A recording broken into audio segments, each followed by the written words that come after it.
Сәлем достар. Бүгін мен өзімнің тігін машинама обзор жасағым келіп отыр. Осы мен машинаны алатын кезде көп таңдадым. Сонда осы Jaguar деген тігін машинасының ұнаған себебін айта кетсем, мінекей, сізге көрсетейін жақынырақ. Осы лапкасы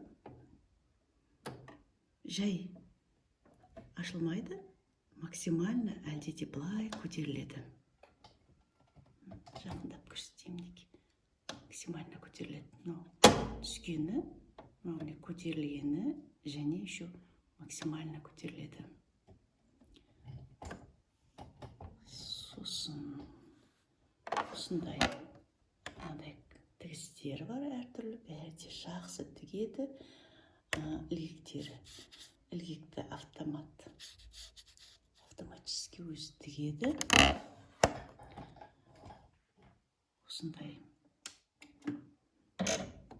экраны бар. Осымен мынау жіп тігістің алшақтығын, жақындығын регулировать етеді. Мынау әртүрлі тігіске қойып сайлағанда керек. Мына жағы мінекей шпульканы салып жіпті толтырғанға керек, челнокқа.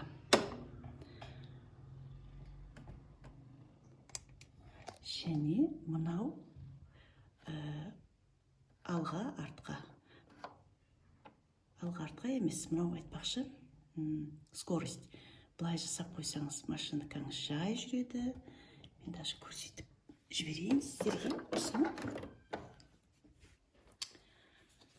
Мысалыға жай тізге қояйық.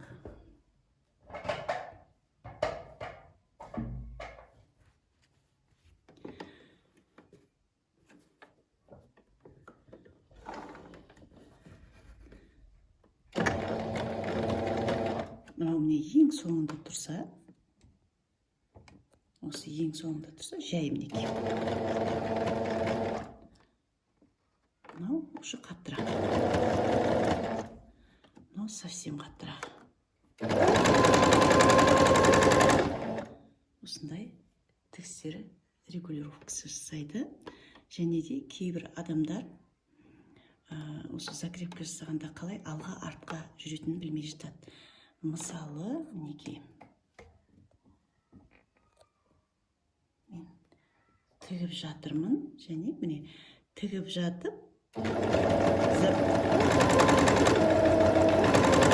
закрепка жасайтын болсам, осыны баса қоямын, мінекей. Тігіп жатып, осылай закрепка жасайды. Мен ең бірінші бастап жүргенімізде сол білмейтін едім. Осында да біреуге керек болып қалар. Тағы бір көрсетіп жіберсем бар. Мен аяғына дейін келемін да, мынаны бассам артқа жүреді. Сосын алға қарай жүреміз.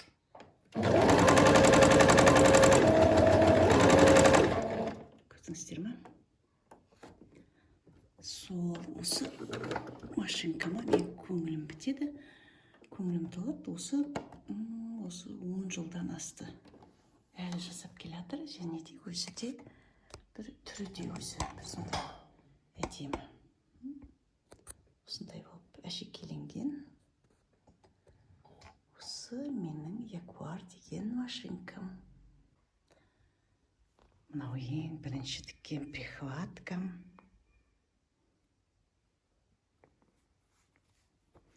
Арты осындай. Окантовка бөлек жасағаным жоқ, бәрі өзінен. Осындай. Мынау екінші түрі. Осындай прихваткалар. Мен бұларды көбіне осы ысы құман, ысы чайник, сондайлардың астына қойғанды жақсы көремін. Мынау мынандай түрі. Осындай болып келеді. бәрі өзінен шыққан окантовкалары.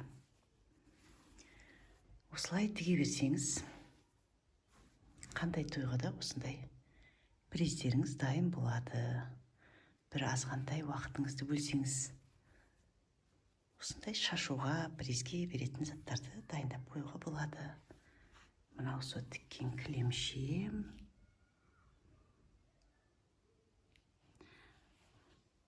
Осыны бірінші тіктім. Өте бәрі де әдемі болып шықты. 3-4 күнде тіккен нәрселеріме обзор жасап отырмын.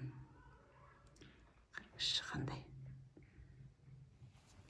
Мынау арты.